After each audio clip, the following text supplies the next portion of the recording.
Sir, second question था कि जब कर्म का तीव्र उदय चल रहा हो और भगवान आत्मा के श्रद्धान का अवलंबन नहीं ले पा रहे हो, तब विकल्पों के जाल से बचने के लिए क्या उपाय करें। सर, तो ये आजकल it's a I just wanted to add कि बहुत मतलब इट्स अ प्रेवलेंट प्रॉब्लम, तो एंड लेमैन टर्म्स में भी थोड़ा सा। बिल्कुल बिल्कुल ठीक। अब इसमें भी दो चीजें हैं। आपको एक विकल्प हो रहा है और आप समझ रहे हो कि आप वो विकल्प हो, तो वो प्रॉब्लम खड़ा होगा कि आप ये दो चीजों के बीच में डिफरेंस नहीं कर रहे हो। एक विकल्पक मतलब विकल्प को करने वाला, और दूसरा विकल्प्य अर्थात विकल्प जो आप कर रहे हो दूसरा। अब ये दो चीजों के बीच यदि फिल्टर होगा तो आपको कभी ये प्रॉब्लम खड़ा नहीं होगा। जैसे आपको एक समय पर माँ भी बनना पड़ता है और उसी समय पर पत्नी भी बनना पड़ता है। तो अब झगड़ा कब खड़ा होता है? जब आप ये नहीं समझ पाते हो कि इन दोनों के बीच में प्रायोरिटाइजेशन कहाँ होगा। आप ये नहीं समझ पाते हो कि भाई ये दोनों चीजें मैं एक साथ कैसे हैंडल करूंगा। तो भाई हैंडल एक एक करके ही करना पड़ता है, इसी को न्याय कहते हैं। लेकिन अनेकांत उन दोनों की योग्यता को आप में रखता है कि भैया whenever I want to switch between them I can switch. अब जहां से भी मुझे ट्रबल हो रही होगी तो मैं उसको सॉल्व करने की कोशिश करता हूँ, उसको रिजॉल्व करने की कोशिश करता हूँ। तो अब जब बच्चे वाला प्रॉब्लम है तो फिर पति वाला प्रॉब्लम लेके क्यों घूम रहे हो? पति वाला प्रॉब्लम है तो बच्चों वाला प्रॉब्लम लेके क्यों घूम रहे हो? तो उसको जब आप अपने दिमाग में बाइफरकेट करते हो तो प्रॉब्लम नहीं होती है। लेकिन वो एक हम भी एक तरीके की ह्यूमन मशीन ही है। तो अब हमारे जो भी काम हो रहे हैं उसमें हमारा टेस्ट होता है। मतलब एक बार एक मशीन पर बहुत सारा आपने काम दे दिया, नॉर्मल डेली वर्क से ज्यादा काम है, तो ऐसे टाइम्स पर हमारा टेस्ट होता है। अब टेस्ट में हम फेल क्यों होते हैं? इसके लिए बहुत बढ़िया उन्होंने कहा है, कबीर दास जी ने। कबीर दास जी कहते हैं, अम, क्या लाइन है, एक सेकंड आ रही है मेरे पास। अम, अरे भूल गया। अब भी याद था, भी भूल रहा हूँ मैं। हाँ, याद आता है मैं बोलता हूँ। कबीरदास जी ने बहुत अच्छे से इस बात को एक्सप्लेन किया है कि हम जब दो चीजों के बीच में फंसे होते हैं तो उससे बाहर निकले कैसे। उसका एक उन्होंने एक ऐसा जनरल सोल्यूशन भी दिया है। तो इसका एक नॉर्मल आंसर तो ये है, विकल्प कह परम कर्ता विकल्प कर्म केवलम। तो विकल्प मात्र कर्म है, विकल्पक मैं हूँ। तो मैं चला रहा हूँ विकल्प को, विकल्प मुझे नहीं चला रहे। बस ये एक थॉट आपके दिमाग में आ गया तो आपकी प्रॉब्लम सॉल्व हो जाएगी। ठीक है? तो जैसे बहुत गुस्सा आ रहा है, या बहुत सारे काम एक साथ आ गए हैं, या बहुत स्ट्रेस हो रहा है। अब इस समय पर आप समझ रहे हो कि स्ट्रेस से बाहर मैं नहीं हूँ, इसलिए स्ट्रेस के बाहर में जा भी नहीं पा रहा। ठीक है? तो ये दो चीजें हो गई, एक आप हैं और एक वो विकल्प है। इन दो को जब आप फिल्टर कर लेंगे प्रॉब्लम सॉल्व है। तो मैं ये विकल्प को ही करने वाला हूं क्या? तो नहीं। इस विकल्प से ही मेरा काम चलेगा क्या? नहीं। हो गया, प्रॉब्लम सॉल्व है। आज फेमिनिज्म पर बहुत सारी बातें होती हैं। हम ऐसी सारी बहुत सारी विचार किए जाते हैं। तो बड़े बड़े आप सीईओज, जो विमेन सीईओज हैं, शुभा मुद्गल हैं या इंदिरा नूई हैं, आप इनके पास भी पूछेंगे ना तो ये आपको एक सिंपल सा सोल्यूशन देंगे। भाई मैं एक महिला हूँ, मेरे पास 10 काम हैं। इसका ये मतलब बिल्कुल भी नहीं है कि वो 10 कामों को मैनेज करने की योग्यता मुझ में नहीं है। विच मीन्स वो मैं को अलग कर रहे हैं उस मैनेजमेंट से। ऐसे ही इसी को भेद विज्ञान कहते हैं। पूरा समय सारे इस विचार से भरा पड़ा है कि आप विकल्प और विकल्पक इन दोनों को अलग अलग रखिए, तो आपको कभी वो प्रॉब्लम नहीं आएगा।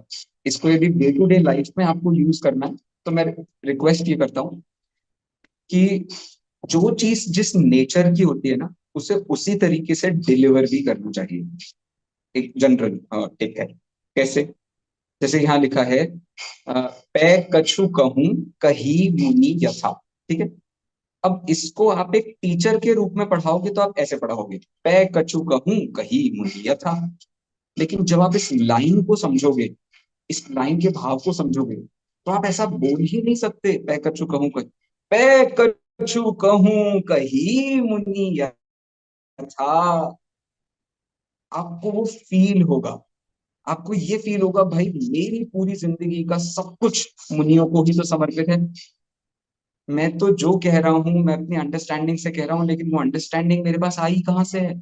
उन मुनियों से। अब वो मुनियों में देखो, जैसे छह ढाला की पहली ढाल है, अब ये पहली ढाल किस मुनि को समर्पित है मुझे ये बताओ। आप पूज्यपाद स्वामी को पहली ढाल समर्पित कर सकते हो? उन्होंने चतुर्गति के इतना खोल के वर्णन किया है?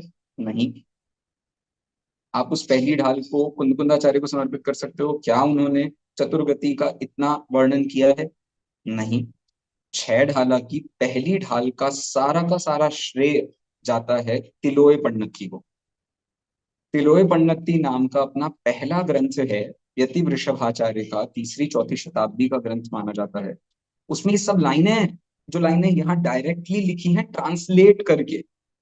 तो दौलत राम जी ऐसे व्यक्ति थे जो पर डे 50-60 श्लोक गाथाएं श्लोक ये सब याद कर लिया करते थे। तो उनके दिमाग में वो ग्रंथ चलते रहते थे, तो उनके दिमाग में घूमर सार भी चलता था, उनके दिमाग में तिलोय पण्डित भी चलती थी, उनके दिमाग में ये भी चलता था।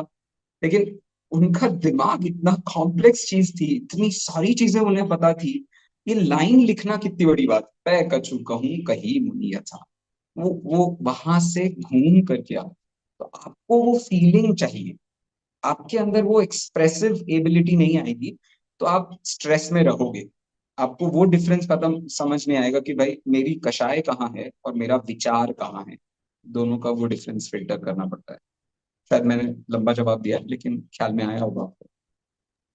जी सर, थैंक यू सर, हाँ, अमेजिंग। इसी पे एक मेरा और थोड़ा सा यस। जिज्ञासा मुझे हो रही है कि ये जो विकल्प आ रहे हैं और 24 घंटे ही चलते हैं,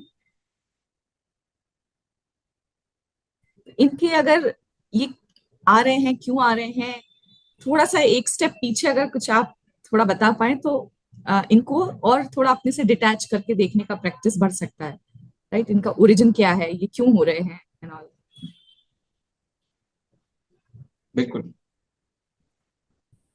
उसी का मैंने फॉर्म चेंज किया कि मैं और वो विकल्प, इन दोनों को फिल्टर करने के लिए क्या करोगे आप? तो एक क्यों ही तो खड़ा करोगे। ये क्यों हो रहे हैं, कहाँ से आ रहे हैं, वो मैं उसके केवल लैंग्वेज चेंज कर रहा था सो दैट वो फिल्टर क्लियरली आ जाए। क्यों में तो आप ये भी सोच सकते हो भाई भगवान ने किया है, भगवान जो जो हिंदू लोग करते हैं साधारणतः, हमारी बात नहीं है। और जनरली कहीं ना कहीं घूम फिर के आता ही है, जब हम भगवान की भक्ति करने बैठते हैं तो बिल्कुल हमारा मूड चेंज हो जाता है। वो भक्ति का दिल अभी भी चल रहा है जब आप बच्चे को डांट मार रहे हो।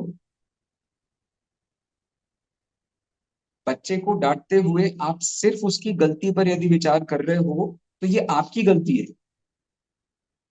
अरे आप भी तो बच्चे थे। दूसरा, पूरी दुनिया में सब बच्चे ही तो होते हैं, और ये जो बच्चे ने गलती करी है ये तो बड़े बड़े भी करते हैं।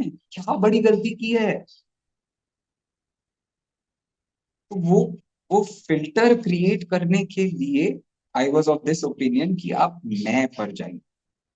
मैं पर जाओगे तो आपको पता चलेगा इससे बड़ी अल्टीमेट एंटिटी नहीं है।